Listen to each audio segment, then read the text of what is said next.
Hello everyone, welcome back to the Harshit DSC classes. ఈరోజు మనం ఈ వీడియోలో వచ్చేసి 6th క్లాస్ తెలుగుకి సంబంధించి ప్రాక్టీస్ బిట్స్ చూద్దాము. సెమిస్టర్ 1లో ఉండేటటువంటి మొత్తము 5 లెసన్స్ అయితే ఉన్నాయి కదండి. దాంట్లో భాగంగా మొత్తం అన్ని ప్రాక్టీస్ బిట్స్ చూద్దాము. అలాగే గ్రామర్కి సంబంధించినవి కూడా క్లియర్గా అయితే చూద్దాము. ఎవరైతే టెక్స్ట్ బుక్స్ కావాలనుకున్న వాళ్ళకి టెక్స్ట్ బుక్స్ లింక్స్ కూడా నేను కింద ప్రొవైడ్ చేస్తాను, ఒకసారి అయితే చూడండి. అలాగే ఈ 5 లెసన్స్కి సంబంధించి కంటెంట్ ఎవరైనా చదవాలి అనుకుంటే నేను ఆల్రెడీ చెప్పాను, లేదు మీకు టెక్స్ట్ బుక్స్లో చదువుతాను అంటే చదవండి. ఎవరికైనా ఎక్స్ప్లెనేషన్ కావాలి అనుకుంటే ఆ వీడియోస్కి కూడా నేను డిస్క్రిప్షన్లో ప్రొవైడ్ చేస్తాను, ఒకసారి అయితే చెక్ చేసుకోండి. ఈ వీడియోలో మొత్తం మనము ప్రాక్టీస్ బిట్స్ గ్రామర్ అయితే ఎక్స్ప్లెయిన్ చేసుకుందాము. అలాగే వీడియో చూస్తున్న వాళ్ళు తప్పకుండా లైక్ చేసి సబ్స్క్రైబ్ అయితే చేసుకోండి. మన ఛానల్లో డిఎస్సికి సంబంధించినటువంటి content, text books explanations, practice bits explanations అయితే చాలా ఉన్నాయి. ఎవరైనా ఒకసారి చూడాలనుకుంటే ప్రాక్టీస్ ప్లేలిస్ట్లో ఉంటాయండి. ప్లేలిస్ట్ మొత్తం ఓపెన్ చేస్తే మీకు ఏ సెక్షన్కి సంబంధించి అంటే ఏ క్లాసెస్కి సంబంధించి ఆ క్లాస్ నేను ప్లేలిస్ట్లు అయితే క్రియేట్ చేశాను, ఒకసారి అయితే చూసుకోండి. ఫస్ట్ బిట్ చూద్దాము. అమ్మఒడి అనే పాఠ్యభాగం యొక్క ఇతివృత్తం అని ఇచ్చారండి. ఆప్షన్స్ ఫస్ట్ది మానవతా విలువలు, ఆప్షన్ 2 నైతిక విలువలు, ఆప్షన్ 3 సమానత్వము, ఆప్షన్ 4 తల్లి ప్రేమ అనేసి ఇచ్చారండి. అమ్మఒడి అనే పాఠ్యభాగం యొక్క ఇతివృత్తము ఏదండి? తల్లి ప్రేమ. దీని యొక్క ఇతివృత్తం వచ్చేసి మనకు తల్లి ప్రేమ. నెక్స్ట్ సెకండ్ది చూద్దాము. అమ్మఒడి పాఠ్యభాగ రచయిత ఎవరు? అమ్మఒడి పాఠ్యభాగ రచయిత అండి. సో ఇక్కడ చూసుకుంటే మనకు అమ్మఒడి పాఠ్యభాగం రచించింది ఎవరు? బివి నరసింహారావు అండి. Option 1 is the right answer. Next question చూద్దాము. బాల సాహిత్యాన్ని ఉద్యమ స్ఫూర్తితో వ్యాప్తి చేయడం తన జీవిత ధ్యేయంగా పెట్టుకున్న కవి ఎవరు? ఆప్షన్స్ ఫస్ట్ది Garimella Satyanarayana, option 2 Satyam Sankaramanchi, option 3 Badagana Venkata Narasimharao, option 4 Kandukuri Veeresalingam. So correct answer చూసుకున్నట్లయితే బాడుగ వెంకట నరసింహారావు గారండి. బాల సాహిత్యాన్ని ఉద్యమ స్ఫూర్తితో వ్యాప్తి చేయడం తన జీవిత ధ్యేయంగా పెట్టుకున్న కవి ఎవరు అంటే బాడుగ వెంకట నరసింహారావు.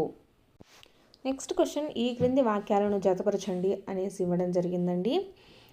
ఫస్ట్ది చూసుకున్నట్లయితే అమ్మ చెప్పే మంచి మాటలు, ఆప్షన్ 2 అమ్మ పెదవులపై చిరునవ్వు, ఆప్షన్ 3 వచ్చేసి దాన ధర్మాలకు నిలయాలు అనేసి ఇచ్చారండి.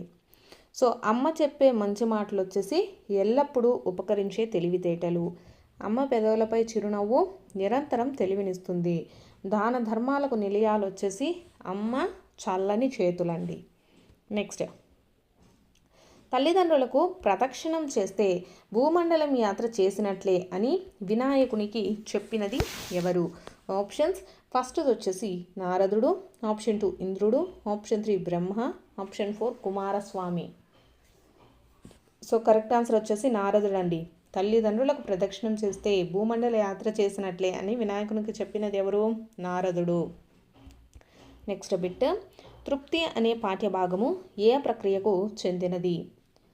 తృప్తి అనేటటువంటి పాఠ్యభాగం వచ్చేసి ఏ ప్రక్రియకు చెందినదండి? కథానిక ప్రక్రియకు చెందినదండి. ఆప్షన్ 2. నెక్స్ట్ తృప్తి అనే పాఠ్యభాగం యొక్క ఇతివృత్తం ఏంటి అనేసి అడుగుతున్నారు. ఆప్షన్స్ ఫస్ట్ది సమాజ విలువలు, ఆప్షన్ 2 మానవ విలువలు, ఆప్షన్ 3 సాంస్కృతిక విలువలు, ఆప్షన్ 4 నైతిక విలువలు అనేసి ఇచ్చారండి. తృప్తి పాఠ్యభాగం ఏ విలువలండి? మానవ విలువలను గురించి తెలియజేస్తుంది. నెక్స్ట్ బిట్, తృప్తి అనే పాఠ్యభాగమును రచించినది. ఆప్షన్స్ ఫస్ట్ వచ్చేసి Baduga Venkata Narasimharao, option 2 Garimella Satyanarayana, option 3 Satyam Sankaramanchi, option 4 Dasarathi Krishnamacharyulu అండి. తృప్తి అనేటటువంటి పాఠ్యభాగ రచయిత ఎవరండి? Satyam Sankaramanchi. Option 3 is the right answer. Next question చూద్దాము. పూర్ణయ్య బావగాడు అనే పాత్ర గల పాఠ్యాంశమును గుర్తించము అనేసి ఇచ్చారండి. ఆప్షన్స్ ఫస్ట్ వచ్చేసి మమకారము, ఆప్షన్ 2 మేలుకొలుపు, ఆప్షన్ 3 ఎంత మంచి వారమమ్మ, ఆప్షన్ 4 తృప్తి అనేసి ఇచ్చారు. సో మనకు ఏ పాఠ్యభాగంలో అండి ఈ పూర్ణయ్య అనేటటువంటి బావగాడు పాత్ర ఉంటుంది? తృప్తి పాఠ్యభాగం అండి. తృప్తి. Option 4 is the right answer. Next Telugu భాషలో మొత్తము హల్లులు ఎన్ని ఉన్నాయి అనేసి అడుగుతున్నారు. ఆప్షన్స్ ఫస్ట్ది 37, option 2 47, option 3 57, option 4 27. So correct answer వచ్చేసి ఆప్షన్ 1 అండి, 37. తెలుగు భాషలో మొత్తం ఎన్ని హల్లులు ఉన్నాయంటే మొత్తం వచ్చేసి మనకు 37 హల్లులు అయితే ఉన్నాయండి. నెక్స్ట్ క్వశ్చన్, ఒక మాత్ర కాలంలో ఉచ్చరించే అక్షరాలను ఏమని పిలుస్తారు? ఆప్షన్స్ ఫస్ట్ వచ్చేసి హస్రాలు, ఆప్షన్ 2 దీర్ఘాలు, ఆప్షన్ 3 హల్లులు, ఆప్షన్ 4 స్థిరాలు అనేసి ఇచ్చారండి. సో కరెక్ట్ ఆన్సర్ వచ్చేసి హస్రాలు అండి. హస్రాలు ఒక మాత్ర కాలంలో ఉచ్చరించే అక్షరాలను ఏమని పిలుస్తారంటే హస్రాలు అనేసి పిలుస్తారు. దీర్ఘాలు అంటే 2 మాత్రల కాలంలో ఉచ్చరించే వాటిని దీర్ఘాలు అనేసి చెప్తాము. నెక్స్ట్ క్వశ్చన్, కఠినంగా పిలువబడే అక్షరాలను ఏమని పిలుస్తారు? ఆప్షన్స్ ఫస్ట్ వచ్చేసి పరుషాలు, ఆప్షన్ 2 సరళాలు, ఆప్షన్ 3 వర్గయుక్కులు, ఆప్షన్ 4 స్థిరాలు అనేసి ఇచ్చారండి. కఠినంగా పిలువబడే అక్షరాలను వచ్చేసి పరుషాలు అనేసి పిలుస్తారండి. పరుషాలు అంటే కచ్చ, ట, త, పలను వచ్చేసి మనం పరుషాలు అనేసి పిలుస్తాము. మీకు వీడియో లాస్ట్లో వచ్చేసి ఈ లెసన్లలో ఉండేటటువంటి గ్రామర్ అంతా ఎక్స్ప్లెయిన్ చేస్తాను. దాంట్లో ఈ మిగిలినటువంటివి కూడా వస్తాయండి. వీడియో అయితే ఎండ్ వరకు చూడండి. వీడియో చూస్తున్న వాళ్ళు మీకు వీడియో నచ్చినట్లయితే తప్పకుండా లైక్ చేసి సబ్స్క్రైబ్ కూడా చేసుకోండి. నెక్స్ట్ పెట్టి చూద్దామండి.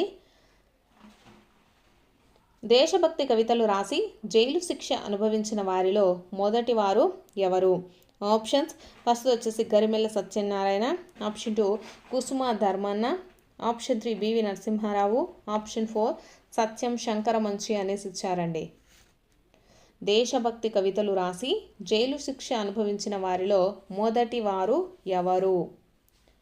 కరెక్ట్ ఆన్సర్ వచ్చేసి గరిమెల్ల సత్యనారాయణ అండి. Option 1 is the right answer. Next bit, వాడి తాతగారి ముళ్ళ దాచిపెట్టినట్లు దాడి చేస్తాడు దేశమున అంటూ ఆంగ్లేయ పరిపాలన మాకొద్దని గలమెత్తినటువంటి కవి ఎవరు? ఆప్షన్స్ ఫస్ట్ వచ్చేసి గరిమెల్ల సత్యనారాయణ, ఆప్షన్ 2 వచ్చేసి Kusuma Dharmanna, option 3 BV Narasimharao, option 4 Satyam Sankaramanchi అనేసి ఇచ్చారండి. ఆంగ్లేయుల పరిపాలన మాకు వద్దు అని గలమెత్తినటువంటి కవి ఎవరండి? Garimella Satyanarayana. Option 1 is the right answer. Next bit, ఈ క్రింది వారిలో కందుకూరి వీరేశలింగం గారి రచనలను గుర్తించండి అనేసి ఇచ్చారు.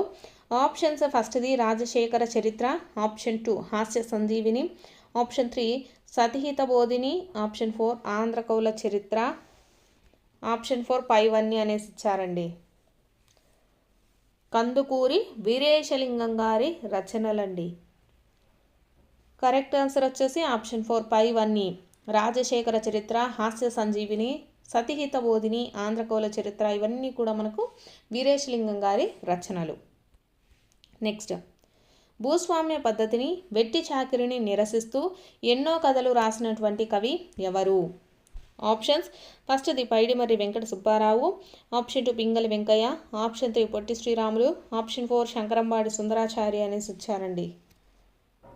భూస్వామ్య పద్ధతిలో వెట్టి చాకిరిని నిరసిస్తూ ఎన్నో కథలు రాసినటువంటి కవి ఎవరండి? ఆప్షన్ 1 పైడిమర్రి వెంకట సుబ్బారావు. ఇక్కడ చూసుకున్నట్లయితే మీకు దీంట్లో కొన్ని క్వశ్చన్స్ అయితే చెప్తానండి. ఇక్కడ మనకు పైడిమర్రి వెంకట నరసింహారావు గారు అంటే భారతదేశం నా మాతృభూమి అనేటటువంటి ప్రతిజ్ఞ రాసినటువంటి వారు. ప్రతిజ్ఞ రాసినటువంటి వారు ఎవరు? పైడిమర్రి వెంకట సుబ్బారావు. నెక్స్ట్, పింగళి వెంకయ్య అంటే మన జాతీయ జెండా జాతీయ జెండా రచించినటువంటి రూపశిల్పి ఎవరు అంటే పింగళి వెంకయ్య. నెక్స్ట్, పొట్టి శ్రీరాములు గారు అంటే మనకు వచ్చేసి ఆంధ్ర రాష్ట్రం తెచ్చినటువంటి వారు. నెక్స్ట్, శంకరంబాడి సుందరాచారి ఎవరు అంటే మా తెలుగు తల్లికి మల్లెపూ దండ అనేటటువంటి గేయం ఉంది కదా, ఆ గేయాన్ని రచించింది ఎవరు అంటే శంకరంబాడి సుందరాచారి అండి, గుర్తుపెట్టుకోండి. పైడిమర్రి వెంకట సుబ్బారావు గారు ఎవరు అంటే ప్రతిజ్ఞ రాసినటువంటి వారు. నెక్స్ట్, పింగళి వెంకయ్య అంటే మన జాతీయ జెండా రూపశిల్పి.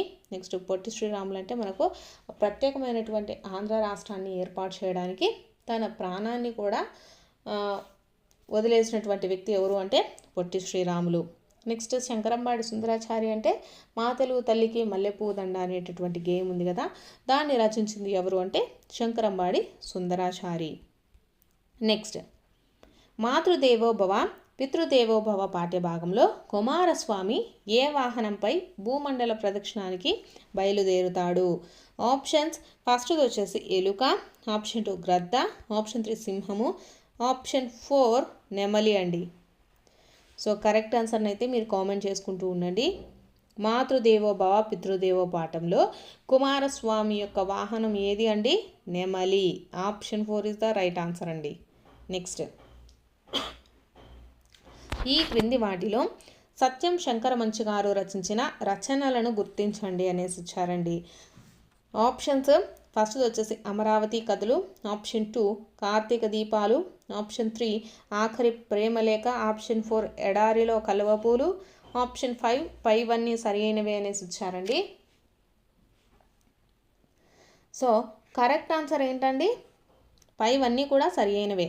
సత్యం శంకరమంచి గారి రచనల గురించి అడిగినట్లయితే అమరావతి కథలు, కార్తీక దీపాలు, ఆఖరి ప్రేమలేఖ, ఎడారిలో కలవపూలు ఇవన్నీ కూడా ఈయన రచనలు.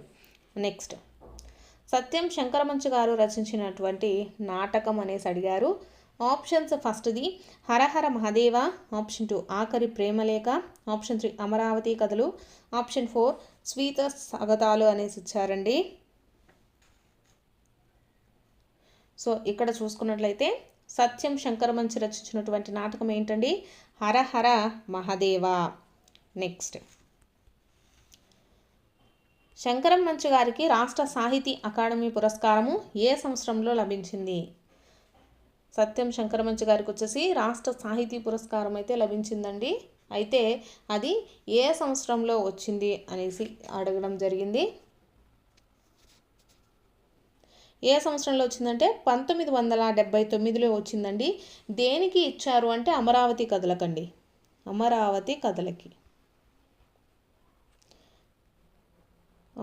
కథలు సత్యం శంకరమంచి గారు రచించినటువంటి అమరావతి కథలు అనేటటువంటి దానికి రాష్ట్ర సాహితీ అకాడమీ పురస్కారం వచ్చిందండి. ఏ సంవత్సరంలో వచ్చిందంటే 1979వ సంవత్సరంలో వచ్చింది.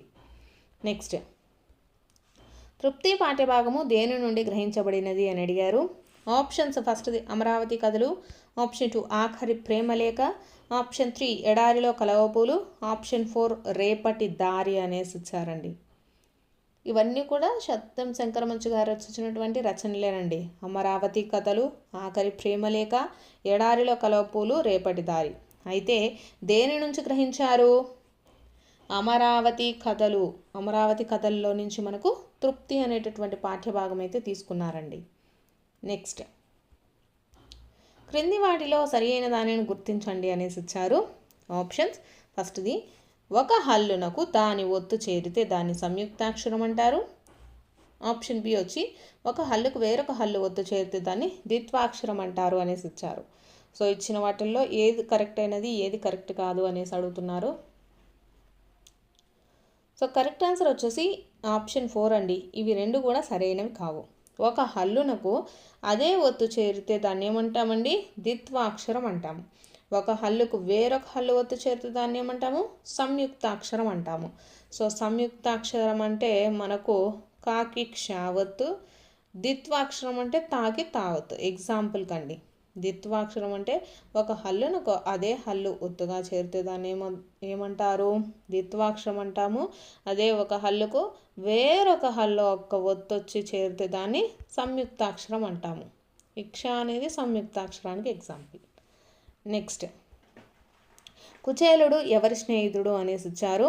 ఆప్షన్స్ ఫస్ట్ అర్జునుడు, ఆప్షన్ 2 దుర్యోధనుడు, ఆప్షన్ 3 బలరాముడు, ఆప్షన్ 4 శ్రీకృష్ణుడు. సో కరెక్ట్ ఆన్సర్ వచ్చేసి శ్రీకృష్ణుడు అండి. కుచేలుడు యొక్క స్నేహితుడు ఎవరు అంటే శ్రీకృష్ణుడు. అలాగే శ్రీకృష్ణుని కలవడానికి వచ్చేసి కుచేలుడు వెళ్ళినప్పుడు అటుకులను అయితే తీసుకొని వెళ్ళడం జరుగుతుంది. నెక్స్ట్ గరిమెల్ల సత్యనారాయణకు సంబంధించి క్రింది వారిలో సరి అయినది గుర్తించండి అనేసి ఇచ్చారు. ఫస్ట్ది 1921లో స్వరాజ్య గీతములు, 1923లో హరిజనుల పాటల, 1926లో ఖండకావ్యాలు, భక్తి గీతాలు, బాలగీతాలను రచించడం జరిగింది. నెక్స్ట్ చూసుకున్నట్లయితే దండాలు దండాలు భరతమాత, మా కొద్దీ తెల్లదొరతనం అనే గేయాలను రచించారు. ఆప్షన్ 3 దేశభక్తి కవితలు రాసి జైలు శిక్షను అనుభవించిన వారిలో మొదటివారు గరిమెళ్ళ సత్యనారాయణ. ఆప్షన్ 4 పైవన్నీ సరైనవే అనేసి ఇచ్చారండి. సరి అయినవి గుర్తించాలి. సో కరెక్ట్ ఆన్సర్ వచ్చేసి ఆప్షన్ 4 అండి. మొత్తం సరి అయినవి ఏంటంటే మనకు ఈ గరిమెళ్ళ సత్యనారాయణకు సంబంధించి స్వరాజ్య గీతంలో వచ్చేసి 1921లో, అలాగే హరిజనుల పాటలు వచ్చేసి 1923లో, ఖండకావ్యాలు వచ్చేసి 1926, భక్తి గీతాలు బాలగీతాలను అయితే ఇతను రచించడం జరిగింది. నెక్స్ట్ చూసుకున్నట్లయితే దండాలు దండాలు భరతమాత, అలాగే మా కొద్దీ తెల్లదొరతనం అనేటటువంటి గేయాలను రచించారు. దేశభక్తి కవితలు రాసి జైలు శిక్ష అనుభవించిన వారిలో మొదటి వారు ఎవరు అంటే గరిమెళ్ళ సత్యనారాయణ. ఇక్కడ ఇచ్చినటువంటి అన్ని ఆప్షన్స్ కూడా కరెక్టేనండి. నెక్స్ట్ మా కొద్దీ తెల్లదొరతనం పాఠంలో దేనితో పాఠశాలకు రావద్దని ఆంగ్లేయులు అంటున్నారని కవి అన్నాడు. ఆప్షన్ ఫస్ట్ వచ్చేసి రాట్నము, ఆప్షన్ 2 గాంధీ టోపీ, ఆప్షన్ 3 దేశ జెండా, ఆప్షన్ 4 ఏది కాదు అనేసి ఇచ్చారు. సో దేనితో పాఠశాలకు రావద్దన్నారండి? గాంధీ టోపీతోటి పాఠశాలకు రావద్దు అనేసి చెప్పడం జరిగింది. నెక్స్ట్ మా కొద్దీ తెల్లదొరతనం పాఠంలో బ్రిటిష్ వారు రాజద్రోహంగా దేనిని భావించారు? ఆప్షన్స్ ఫస్ట్ అది రాట్నం ఉపయోగించడం, ఆప్షన్ 2 వందే మాత్రం పాడడం, ఆప్షన్ 3 ఖద్దరు ధరించడం, ఆప్షన్ 4 పత్రికలు నడపడం. సో కరెక్ట్ ఆన్సర్ వచ్చేసి రాట్నాన్ని ఉపయోగించడం అండి. వీళ్ళు రాట్నాన్ని ఉపయోగించడము రాజద్రోహంగా భావించేవారు. నెక్స్ట్ ధనము కోసము వాడు దారి చేసుకుని కళ్ళు సారాయి అమ్ముతాడు, మాదు మూట ముల్లెలు దోచినాడు, ఆలిమెల్లో పుస్తెలు తెంచునాడు, మాదు కళ్ళల్లో దుమ్మేసి కాటికి దరి చేశాడు. ఈ గేయ పంక్తుల్లో మోసం చేయడం అనే అర్థానికి బదులుగా ఉపయోగించిన జాతీయాన్ని గుర్తించండి అనేసి ఇచ్చారండి. ఆప్షన్స్ ఫస్ట్ దారి చేసుకోవడం, ఆప్షన్ 2 సారా అమ్మడం, ఆప్షన్ 3 మెల్లో పూసలు తెంచడం, ఆప్షన్ 4 కళ్ళల్లో దుమ్మేయడం. జాతీయాన్ని అయితే గుర్తించాలి. కరెక్ట్ ఆన్సర్ వచ్చేసి కళ్ళల్లో దుమ్మేయడం అండి. నెక్స్ట్ క్రింది అర్థాలలో సరి అయినవి గుర్తించండి అనేసి ఇచ్చారు. ఫస్ట్ది దొరతనం అంటే పాలన, ఆప్షన్ 2 కూడు అంటే అన్నము, ఆప్షన్ 3 ముల్లె అంటే డబ్బు, ఆప్షన్ 4 పైవన్నీ సరి అయినవి అనేసి ఇచ్చారు. కరెక్ట్ ఆన్సర్ వచ్చేసి పైవన్నీ సరి అయినవేనండి. దొరతనం అంటే పాలన, కూడు అంటే అన్నము, ముల్లె అంటే డబ్బు. ఇవి అర్థాలు. నెక్స్ట్ క్వశ్చన్ ఈ క్రింది పర్యాయ పదాలకు సంబంధించి సరి అయినది గుర్తించండి అనేసి ఇచ్చారు. ఫస్ట్ది చేటు అంటే కీడు, ఆపద, ఆప్షన్ 2 రాజు అంటే ప్రభువు, దొర, ఆప్షన్ 3 పోరాటము అంటే యుద్ధము, రణము, ఆప్షన్ 4 పైవన్నీ సరి అయినవి అనేసి ఇచ్చారు.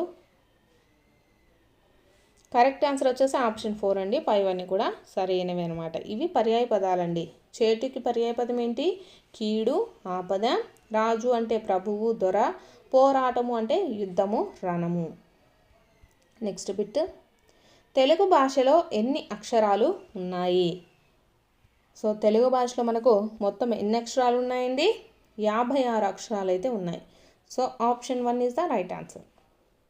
నెక్స్ట్ క్వశ్చన్ క్రింది వానిలో సరికాని దానిని గుర్తించండి అనేసి ఇచ్చారు. కింద వాక్యాలు అయితే చూద్దాము. తెలుగు భాషలో అచ్చుల సంఖ్య 16, తెలుగు భాషలో హల్లుల సంఖ్య 38, తెలుగు భాషలో ఉభయ అక్షరాల సంఖ్య 3 అనేసి ఇచ్చారు. సో వీటిల్లో సరికానిది అడుగుతున్నారండి. సరికానిది ఏదండి?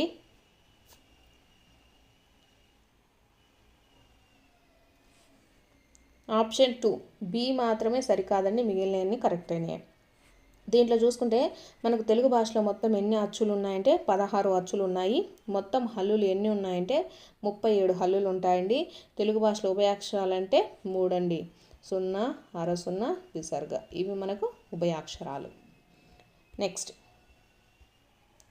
తేలికగా పలికే అక్షరాలను ఏమని పిలుస్తారు అనేసి ఇచ్చారు. తేలికగా పలికే అక్షరాలను వచ్చేసి మనకు ఏమని పిలుస్తారు? సరళాలు అనేసి పిలుస్తారండి. పరుషాలు అంటే కఠినంగా పలికే అక్షరాలు. వర్గయుక్కులు అంటే ఏంటండి? వర్గంతో ఉండే ఒత్తు అక్షరాలను వర్గయుక్కులు అంటారు. అనునాసికాలు అంటే ఏంటి?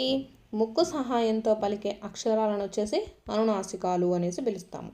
సో ఇక్కడ మనకు తేలిగ్గా పలికే అక్షరాలను అడిగారు కాబట్టి అవి ఏంటివి? సరళాలు. సరళాలు అంటే మనకి ఏమేమి వస్తాయి? గజడ దబలండి. గజ డ ద బ ఇవి మనకు సరళాలు అంటాము. వీటిని తేలిగ్గా పలికే అక్షరాలు. నెక్స్ట్, వర్గంలో ఉండేటటువంటి ఒత్తు అక్షరాలను ఏమని పిలుస్తారు? మీకు ఆల్రెడీ చెప్పాను కదా, వర్గంలో ఉండే ఒత్తు అక్షరాలను ఏమని పిలుస్తారండి? వర్గయుక్కులు అనేసి పిలుస్తాము. మనకు వర్గయుక్కులు అంటే ఏమేమి వస్తాయి? ఖ, గ, నెక్స్ట్ ఛ, జ ఇవన్నీ కూడా మనకు వర్గయుక్కుల కింద వస్తాయి. నెక్స్ట్ చూసుకున్నట్లయితే ముక్కు సహాయంతో పలికే అక్షరాలను, ముక్కు సహాయంతో పలికే అక్షరాలను ఏమంటాము? అనునాసికాలు అంటారు. వీటికి సంబంధించి టెక్స్ట్ బుక్లో ఉండేటటువంటి గ్రామర్ వచ్చేసి నేను లాస్ట్లో టెక్స్ట్ బుక్కి ఎక్స్ప్లెయిన్ చేస్తానండి. వీటికి కావాల్సిన ఎక్స్ప్లెనేషన్ కావాలి అనుకున్న వాళ్ళు వీడియో ఎండ్ వరకు చూడండి. లాస్ట్లో వచ్చేసి టెక్స్ట్ బుక్కి సంబంధించి మీకు ప్రింట్ అయితే పెడతాను. నెక్స్ట్, అంగిలి సహాయంతో పలికే అక్షరాలను ఏమంటారు? అంతస్థాలు అండి. అంగిలి, అంగిలి, అంతస్థాలు ఇలా గుర్తుపెట్టుకోండి. అంగిలి సహాయంతో పలికే అక్షరాలను ఏమంటాము? అంతస్థాలు అంటారు. అంతస్థాలు అంటే మనకి ఏమేమి వస్తాయి? యా, రా, లా, అలా, వా వీటిని అంతస్థాలు అనేసి పిలుస్తాము. నెక్స్ట్, కా నుండి మా వరకు గల హల్లులను ఏమని పిలుస్తారు? కా నుంచి మా వరకు ఉండే హల్లులను ఏమని పిలుస్తారండి? స్పర్శాలు అనేసి పిలుస్తారండి. స్పర్శాలు. నెక్స్ట్, వింత, పదం, వందనం, విధం, మనం పై పదాలలో ఏ వర్గానికి చెందిన అక్షరాలు ప్రతి పాదంలో ఉన్నాయి అనేసి ఇచ్చారండి. సో ఇక్కడ ఏమేమి ఉన్నాయండి? వింతలో తా ఉంది, పదంలో తా ఉంది, నెక్స్ట్ చూసుకున్నట్లయితే వందనంలో దా ఉంది, విధంలో కూడా దా ఉంది, నెక్స్ట్ నా ఉంది. సో ఇవన్నీ మనంలో ఏముంది? నా ఉంది. ఇవన్నీ కూడా ఏ వర్గానికి చెందినవి? తా వర్గానికి చెందినటువంటి అక్షరాలండి. సో వీటికి సంబంధించి ఎక్స్ప్లెనేషన్ నేను కింద అయితే ఇస్తానండి. నెక్స్ట్ అన్ని క్వశ్చన్స్ అన్ని ఎక్స్ప్లెయిన్ చేసిన తర్వాత చేస్తాను. సో ఇక్కడ మనకు ఏ వర్గం అండి? తా వర్గం, ఆప్షన్ 4. నెక్స్ట్, కందుకూరి వీరేశలింగం గారి బిరుదు. ఆప్షన్స్: ఫస్ట్ది గద్య కవి, ఆప్షన్ 2 అభినవ తిక్కన్న, ఆప్షన్ 3 గద్య తిక్కన్న, ఆప్షన్ 4 పైవన్నీ అనేసి ఇచ్చారండి. సో ఏమని పిలుస్తారండి? కందుకూరి వీరేశలింగం గారి బిరుదు వచ్చేసి గద్య Tikkana. Option 3 is the right answer. Next పెట్టి చూద్దాము. క్రింది వాణిలో కందుకూరి వీరేశలింగం గారి రచన కానిది ఏది అనేసి ఇచ్చారండి. కందుకూరి వీరేశలింగం గారి రచన కానిది. ఆప్షన్స్: ఫస్ట్ది రాజశేఖర చరిత్ర, ఆప్షన్ 2 సత్యరాజ పూర్వదేశ యాత్రలు, ఆప్షన్ 3 హాస్య సంజీవిని, ఆప్షన్ 4 ఆంధ్రదేశ చరిత్ర అనేసి ఇచ్చారు. కానిది వచ్చేసి ఆప్షన్ 4 అండి, ఆంధ్రదేశ చరిత్ర. ఆంధ్ర కవుల చరిత్ర అంటే మనకు కందుకూరి వీరేశలింగం గారి రచన అవుతుంది. ఆంధ్రదేశ చరిత్ర అనేది కాదు. నెక్స్ట్, సమయస్ఫూర్తి పాఠ్యభాగం దేని నుంచి తీసుకోబడినది అనేసి ఇచ్చారు. ఆప్షన్స్: ఫస్ట్ది నీతి చంద్రిక, ఆప్షన్ 2 విగ్రహతంత్ర, ఆప్షన్ 3 మిత్రలాభము, ఆప్షన్ 4 సతిహిత బోధిని అనేసి ఇచ్చారండి. సమయస్ఫూర్తి పాఠ్యభాగం ఉంది కదా మనకు, సో అది మనకు దేని నుంచి తీసుకున్నారండి? ఇది పంచతంత్ర కథల్లో నుంచి తీసుకోబడినటువంటి విగ్రహతంత్ర అనేటటువంటి లోనిది అండి పాఠం. మనకు విగ్రహ తంత్రలోనిది మనకు ఈ సమయస్ఫూర్తి అనేటటువంటి పాఠ్యం. నెక్స్ట్, వటము అనే పదానికి అర్థము. ఆప్షన్ ఫస్ట్ది విరోధము, ఆప్షన్ 2 స్ఫూర్తి, ఆప్షన్ 3 స్నేహము, ఆప్షన్ 4 చెట్టు అనేసి ఇచ్చారు. సో కరెక్ట్ ఆన్సర్ వచ్చేసి మనకు వటము అంటే అర్థం ఏంటండి? చెట్టు, ఆప్షన్ 4. నెక్స్ట్ది సమయస్ఫూర్తి పాఠ్యాంశంలో ఫలితుడు ఎవరు అనేసి ఇచ్చారు. ఆప్షన్స్: ఫస్ట్ది పిల్లి, ఆప్షన్ 2 ఎలుక, ఆప్షన్ 3 కాకి, ఆప్షన్ 4 వేటగాడు అనేసి ఇచ్చారు. సో వీడియో చూస్తున్న వాళ్ళు మీకు వీడియో నచ్చినట్లయితే తప్పకుండా లైక్ చేసి సబ్స్క్రైబ్ అయితే చేసుకోండి. సో ఫలితుడు అంటే ఎలుక అండి. ఫలితుడు అంటే ఎవరు? ఎలుక. నెక్స్ట్ పిల్లికి ఉండే పేరు ఏంటండి? రోమశుడు. పిల్లికి ఉండే పేరు రోమశుడు అండి. నెక్స్ట్ ఇక్కడ వేటగాడే ఉందండి. నెక్స్ట్ చంద్రకుడు అని ఉందండి. చంద్రకుడు అంటే ఎవరు? గుడ్లగూబ. చంద్రకుడు అంటే గుడ్లగూబ. సో ఇక్కడ సమయస్ఫూర్తి పాఠ్యాంశంలో ఫలితుడు ఎవరు? ఎలుక. రోమశుడు ఎవరు అంటే పిల్లి అండి. గుడ్లగూబ ఎవరు అంటే చంద్రకుడు. పేర్లు కూడా గుర్తుపెట్టుకోవాలి. నెక్స్ట్ మిత్రమా నమస్కారము, జాతి వైరం ఉన్న శత్రువులము, ఈ మాటలు ఎవరితో అన్నారు అనేసి ఇచ్చారండి. ఆప్షన్ ఫస్ట్ది రోమశుడు ఫలితుడితో అన్నాడు. ఆప్షన్ 2 ఫలితుడు రోమశుడితో అన్నాడు. ఆప్షన్ 3 రోమశుడు చంద్రకుడితో అన్నాడు. ఆప్షన్ 4 చంద్రకుడు రోమశుడితో అన్నారు అనేసి ఇచ్చారు. సో ఎవరితో అన్నారండి? వీళ్ళు వచ్చేసి ఫలితుడు రోమశుడితో అన్నాడు. So option 2 is the right answer. ఫలితుడు అంటే ఎవరు? ఎలుక. రోమశుడు అంటే ఎవరు? పిల్లి. అంటే ఎలుక పిల్లితో అన్నదన్నమాట. నెక్స్ట్ సమయస్ఫూర్తి పాఠంలో ఆ కిరాతకుడు కాలయమునిలా వస్తున్నాడు, నన్ను తొందరగా రక్షించు అని అన్నది ఎవరు? ఆప్షన్ ఫస్ట్ది ఫలితుడు. ఆప్షన్ 2 రోమశుడు. ఆప్షన్ 3 చంద్రకుడు. ఆప్షన్ 4 వేటగాడు. ఇక్కడ మీకు ఆల్రెడీ చెప్పాను కదా, ఫలితుడు అంటే ఎలుక, రోమశుడు అంటే పిల్లి. ఇవి పేర్లు అయితే గుర్తుపెట్టుకోండి. చంద్రకుడు అంటే గుడ్లగూబ అండి. చంద్రకుడు అంటే ఎవరు? గుడ్లగూబ. సో దీంట్లో మనకు వేటగాడు అంటే వేటగాడే. సో ఈ పాఠంలో ఆ కిరాతకుడు కాలయమునులా వస్తున్నాడు, నన్ను తొందరగా వచ్చి రక్షించు అన్నది ఎవరు? రోమశుడు. పిల్లి వచ్చేసి లోపల బందీగా ఉంటుంది కాబట్టి ఫలితుడిని పిలుస్తూ ఉందన్నమాట. నెక్స్ట్ ఈ క్రింది ప్రకృతి వికృతులను జతపరచండి అనేసి ఇచ్చారండి. ఆహారము, ధర్మము, ప్రాణము, కథ, సంతోషము అనేసి ఇచ్చారు. ఆహారము అంటే ఓగిరము అండి. నెక్స్ట్ ధర్మము అంటే దమ్మము. కథ అంటే కథ. నెక్స్ట్ సంతోషము అంటే సంతోషం అండి. సో దీనికి 5. ప్రాణము అంటే పానము అండి. దీనికి 3 అనమాట. సో ప్రకృతి వికృతులు చూసారు కదా. ఆహారము అంటే ఓగిరము, ధర్మము అంటే దమ్మము, ప్రాణము అంటే పానము, కథ అంటే కథ, సంతోషము అంటే సంతోషం. ప్రకృతి వికృతులండి. నెక్స్ట్ ఈ క్రింది వానిలో సరికాని వాక్యాన్ని గుర్తించండి అనేసి ఇచ్చారు. ఆప్షన్స్ ఫస్ట్ది 2 పదాల కలయిక వల్ల ఏర్పడే దానిని సంధి అంటారు. ఆప్షన్ 2 సంధి జరిగే సమయంలో మొదటి పదం చివర హల్లు పోతుంది అనేసి ఇచ్చారు. ఆప్షన్ 3 సంధి జరిగే సమయంలో రెండవ పదంలో మొదటి అచ్చు మిగులుతుంది. ఆప్షన్ 4 2 తెలుగు పదాల మధ్య జరిగే సందులను తెలుగు సందులు అనేసి అంటారు అనేసి ఇచ్చారండి. సో దీంట్లో మనకు ఏది కరెక్టో చెప్పాలండి. సరికాని వాక్యాన్ని అడిగారు. సో సరికాని వాక్యం ఏదంటే ఆప్షన్ 2 అండి. సంధి జరిగే సమయంలో మనకు ఇక్కడ ఏమవుతుంది? మొదటి పదం చివరి అచ్చు పోతుందండి, హల్లు కాదు. చివరి అచ్చు అనేది పోతుందన్నమాట. సో కాబట్టి ఇక్కడ అచ్చు అనేది ఉండాలి కాబట్టి ఇది సరికాని వాక్యం. సో సరియైనవి అయితే ఒకసారి చూద్దాము. 2 పదాల కలయిక వలన ఏర్పడే దానిని ఏమంటాము? సంధి అంటారు. నెక్స్ట్ సంధి జరిగే సమయంలో రెండవ పదంలోని మొదటి అచ్చు మిగులుతుందండి.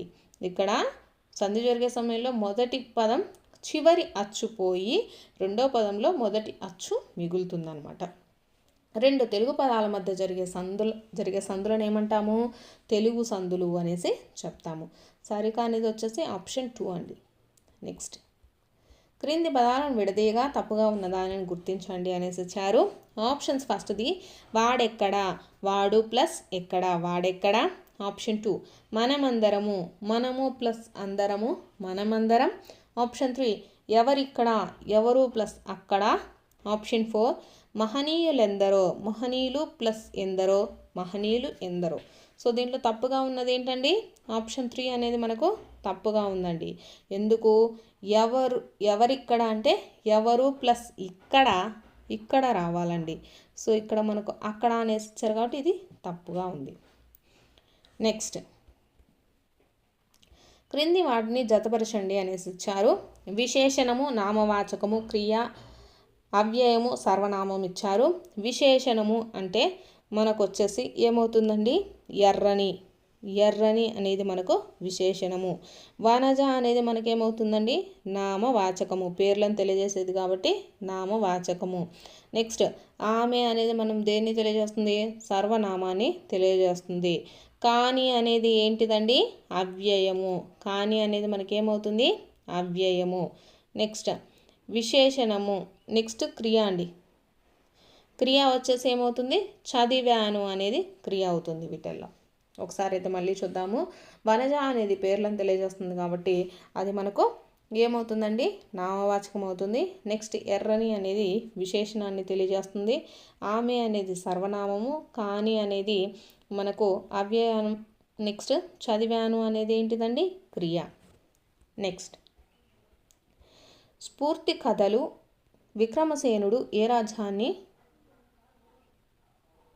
ఇక్కడ వచ్చేసి స్ఫూర్తి కథలో అండి, స్ఫూర్తి కథలు కాదు, స్ఫూర్తి కథలో విక్రమసేనుడు ఏ రాజ్యాన్ని పాలిస్తూ ఉండేవాడు.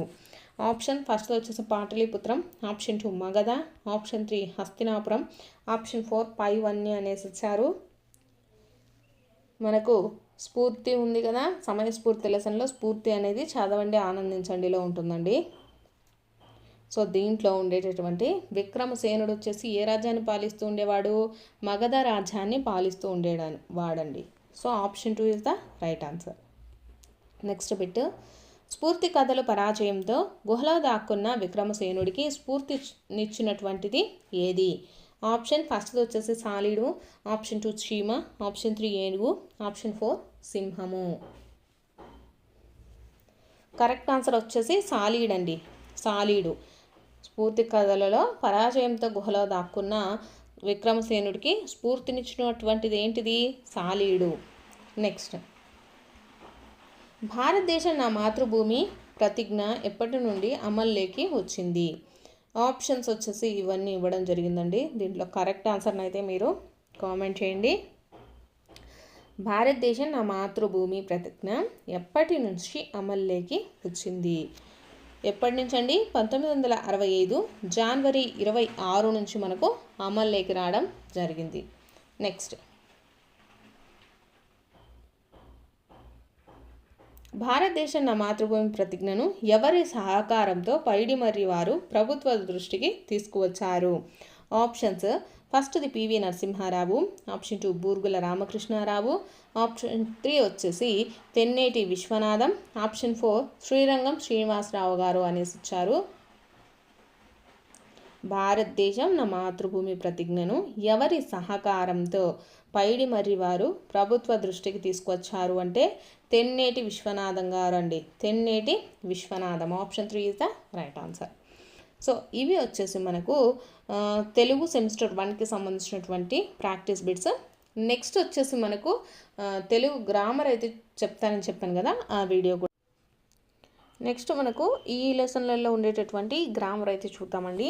అందులో ఫస్ట్ది అచ్చులు. అచ్చులు అంటే ఒక మాత్ర కాలంలో ఉచ్చరించబడేటటువంటి అక్షరాలను వచ్చేసి హస్రాలు అనేసి పిలుస్తామండి అచ్చులలో. అవి వచ్చేసి మనకు ఆ, ఈ, ఉ, రు, రు, ఏ, ఓలను వచ్చేసి హస్రాలు అనేసి పిలుస్తారు.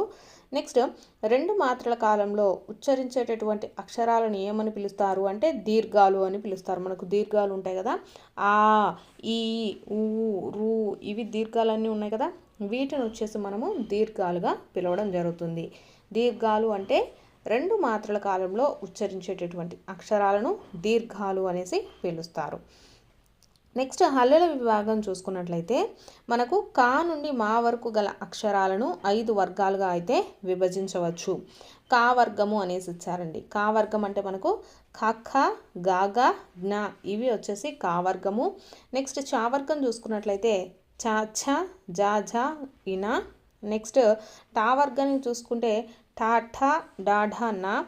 నెక్స్ట్ తా వర్గం వచ్చేసి థా, థ, దా, ధా, నా. నెక్స్ట్ పా వర్గం వచ్చేసి పాప, బాభ, మా. ఇవి పా వర్గం కిందికి మనకు ఇవ్వడం అయితే వస్తుందండి. నెక్స్ట్ మనకి ఎగ్జామ్లో ఎలా అడుగుతారంటే ఏదైనా ఒక వర్డ్ ఇచ్చి దాంట్లో ఉండేటటువంటి అక్షరం వచ్చేసి మనకు ఇక్కడ కా వర్గమా, చా వర్గమా, తా వర్గమా ఇలా అడగడం జరుగుతుంది. కాబట్టి కా వర్గం అంటే మనకి ఏమేమి వస్తాయి, తా వర్గం అంటే ఏమొస్తాయి, ఇలాంటివి క్లియర్గా అయితే చూడండి. నెక్స్ట్ కఠినంగా పలికే అక్షరాలను పరుషాలు అనేసి పిలుస్తారండి. కఠినంగా పలికే అక్షరాలను పరుషాలు అంటారు. పరుషాలు అంటే ఏంటివి అంటే కా, కా, చా, టా, తా, పలను వచ్చేసి పరుషాలు అనేసి పిలుస్తారు. నెక్స్ట్ తేలిగ్గా పలికేటటువంటి అక్షరాలను అంటే గజడదబలను వచ్చేసి మనము సరళాలు అని పిలుస్తారండి. తేలిగ్గా పలికే అక్షరాలను ఏమని పిలుస్తారు, సరళాలు అనేసి చెప్తాము. నెక్స్ట్ వర్గములలో ఉండే ఒత్తు అక్షరాలు అంటే ఖ, గ, ఛ, జ, ఠ, డ, ధ, ధ, ఫ, బ వీటిని వచ్చేసి వర్గయుక్కులు అనేసి పిలుస్తారండి. అంటే మనకు ఒత్తుతో ఉంటాయి కదా, ఆ అక్షరాలన్నిటినీ వర్గయుక్కులు అనేసి పిలుస్తారు. వీటిని మహాప్రాణాక్షరాలు అనేసి కూడా పిలుస్తారండి. నెక్స్ట్ ముక్కు సహాయంతో పలికే అక్షరాలు అంటే జ్ఞ, న, అన, నా, మాలను వచ్చేసి అనునాసికాలు అంటారు. ముక్కు సహాయంతో పలికే అక్షరాలను ఏమంటారు, అనునాసికాలు అంటారు. నెక్స్ట్ అంగిలి సహాయంతో పలికే అక్షరాలు అంటే యా, రా, అర, లా, లా, వాళ్ళను వచ్చేసి మనము అంతస్తాలు అనేసి పిలుస్తామండి. అంగిలి అంటే అంతస్తాలు అనేసి గుర్తుపెట్టుకోండి. అంగిలి సహాయంతో పలికే అక్షరాలను ఏమంటారు, అంతస్తాలు అనేసి పిలుస్తారు. నెక్స్ట్ గాలిని బయటికి ఊదుతూ పలికే అక్షరాలను ఏమని పిలుస్తారు, ఊష్మాలు అనేసి పిలుస్తారండి. ఊష్మాలు అంటే మనకి ఏమేమి వస్తాయి, ష, ష, సా, హాలను వచ్చేసి మనము ఊష్మాలుగా చెప్తాము. నెక్స్ట్ పరుష సరళాలు కాకుండా మిగిలిన హల్లులను వచ్చేసి స్థిరాలు అనేసి పిలుస్తారు. అంటే ఇక్కడ కచట తపలు అలాగే గజడ దెబ్బలు కాకుండా మిగిలిన అక్షరాలు ఉంటాయి కదా, వాటిని ఏమంటాము అంటే స్థిరాలు అనేసి పిలుస్తామండి. నెక్స్ట్ కా నుంచి మా వరకు గల హల్లులు అంటే కా నుంచి మనకు మా వరకు ఉండేటటువంటి మొత్తం హల్లులు అండి. అన్ని వర్గాలకు సంబంధించినటువంటి హల్లులన్నిటినీ మనము ఏమని పిలుస్తామంటే స్పర్శాలు అనేసి పిలుస్తామండి, స్పర్శాలు. నెక్స్ట్ వర్ణోత్పత్తి స్థానాల గురించి చూసుకుంటే కంఠము నుండి పుట్టే అక్షరాలను ఏమంటారు అంటే కంఠ్యాలు అంటారండి. అంటే ఆ, ఆ, ఖ, ఖ, గ, గ, జ్ఞ, హాలను వచ్చేసి కంఠ్యాలు అనేసి పిలుస్తాము. నెక్స్ట్ తాళవులు అంటే దౌడ భాగంలో పుట్టే అక్షరాలను వచ్చేసి ఏమంటాము, తాళవ్యాలు అనేసి పిలుస్తారు. ఇవి ఏంటి అంటే మనకు ఈ, ఛ, ఛ, జ, జ, న, యా, ష వీటిని వచ్చేసి తాళవ్యాలు అనేసి పిలుస్తామండి. నెక్స్ట్ నాలుకతో గట్టిగా అంగిలిని తాకుతూ పలికే అక్షరాలు అంటే రు, రు, ఠా, ఠా, డా, ఢా, నా, రా, ష వీటిని ఏమొచ్చేసి మనము ఏమంటాము, మూర్ధన్యాలు అనేసి పిలుస్తామండి. నెక్స్ట్ దంతాల సహాయంతో పలికే అక్షరాలను దంత్యాలు అంటాము. దంత్యాలు అంటే మనకు తా, దా, దా, ధ, నా, లా, సా వీటిని వచ్చేసి దంత్యాలు అనేసి పిలుస్తారండి. నెక్స్ట్ పెదవి సహాయంతో పలికే అక్షరాలను ఊ, ఊ, పాప, బాభ, మా వీటిని వచ్చేసి ఏమని పిలుస్తారు, పెదవి సహాయంతో పలికే అక్షరాలను ఓత్స్యాలు అంటారండి. నెక్స్ట్ ఏ, ఏ, ఐలను కంఠ తాళవ్యాలు, ఓ, ఓ, ఔలను కంఠోష్ట్యాలు, వాని దంతోష్ట్యము అనేసి పిలుస్తారండి. ఇవి అయితే మీరు కంపల్సరీగా గుర్తుపెట్టుకోవాల్సినటువంటి గ్రామర్ అండి. వీటిల్లో కంపల్సరీగా మనకు ఒక బిట్ అనేది ఎక్కడో ఒక చోట అడుగుతారు. కాబట్టి ఇది మనకు 6th క్లాస్ సెమిస్టర్ 1లో ఉండేటటువంటి ఇంపార్టెంట్ ప్రాక్టీస్ బిట్స్ అలాగే గ్రామర్ బిట్స్ అండి. వీడియో చూస్తున్న వాళ్ళు మీకు వీడియో నచ్చినట్లయితే తప్పకుండా లైక్ చేసి సబ్స్క్రైబ్ కూడా చేసుకోండి.